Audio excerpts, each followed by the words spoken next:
Bonjour Monsieur Van Acter, bienvenue sur notre plateau. Nous avons plaisir de vous accueillir à l'occasion de la 8e édition de la CIE, puisqu'on sait que votre groupe est un habitué historique du salon depuis sa première édition, depuis 2018. Et donc, quelle est aujourd'hui sa valeur stratégique pour votre groupe? Alors effectivement, oui, nous sommes aujourd'hui présents depuis 8 ans à la CIAI et toujours émerveillés par l'importance que prend cette exposition pour notre groupe, mais aussi pour toutes les compagnies étrangères qui sont présentes. Alors pour la CIAI et cette année en particulier, c'est pour nous l'occasion de présenter à nos partenaires, à nos clients, l'étendue du groupe Le Safre dans les différentes divisions qui constituent nos savoir-faire dans le domaine de la fermentation et des biotechnologies. Cette fusion, cette coopération permettra peut-être mieux de s'adapter aux exigences du marché chinois. Donc comment voyez-vous, comment évaluez-vous le marché chinois? Alors c'est un marché, notamment sur les produits de panification, qui est en pleine évolution. C'est un marché dynamique, c'est un marché qui est très ancien. Si on reprend, on pense souvent que la Chine n'a pas une culture du pain. C'est tout à fait faux. Il y a énormément de pain à la chinoise, de pain vapeur.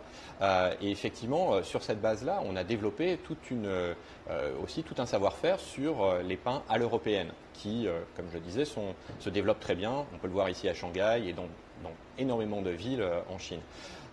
Donc nous essayons d'apporter, de comprendre les évolutions de ce marché, essentiellement liées à des questions aujourd'hui de saveur, d'innovation. La clientèle chinoise est férue de pain, mais elle le consomme de manière très différente si on le prend par rapport à la France. J'ai souvent l'occasion de dire que lorsqu'un Français rentre dans une boulangerie, la première question qu'il pose, c'est où est ma baguette, et il veut absolument la même que celle qu'il a toujours mangée. Un client chinois qui rentre dans une boulangerie, sa première question va être qu'est-ce qu'il y a de nouveau? Donc cette curiosité, ce besoin de continuellement de développer de nouveaux produits, c'est ce que nous essayons de faire aussi ici en Chine. Un deuxième point qui est marquant depuis quelques années, c'est l'importance que prend le bien manger ici. Donc nous essayons d'adapter nos formulations avec des produits moins riches en sucre, moins riches en sel, moins riches en beurre, peut-être parfois, et en les remplaçant justement grâce à nos produits, nos extraits de levure et nos ingrédients. Même chose, nous voyons aussi sur le marché depuis quelques temps la montée en puissance de ce qu'on appelle le clean label, c'est-à-dire des ingrédients sains pour une nourriture saine.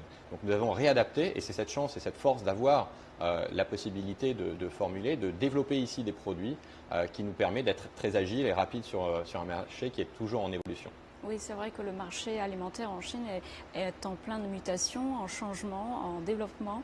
Et comment voyez-vous la place de la Chine au sein de votre groupe? Quelle est sa valeur stratégique? Elle est essentielle et c'est pour ça que, encore une fois, depuis 40 ans, nous sommes ici, nous le sommes toujours. Nous continuons à nous développer, d'abord sur l'ensemble des savoir-faire du groupe, que ce soit dans le domaine de la santé humaine, dans le domaine de la santé animale, mais aussi dans le domaine des saveurs avec nos collègues de Biospringer. Cette année, nous avons lancé notre marque OCIAI, la nouvelle marque de notre groupe liée aux questions de santé humaine, Gnosis. Nous voyons énormément de potentiel sur ce marché et c'est pour ça que nous sommes présents. Nous continuons à investir. Nous continuons à investir d'un point de vue commercial avec le lancement de nouveaux produits, mais aussi d'un point de vue industriel avec le développement de nos sites industriels ici en Chine, de les adapter, de les monter en qualité. Ça nous semble très important. Un point aussi qui me semble essentiel, c'est cette présence en Chine. Elle est également très importante pour saisir l'ensemble de l'écosystème.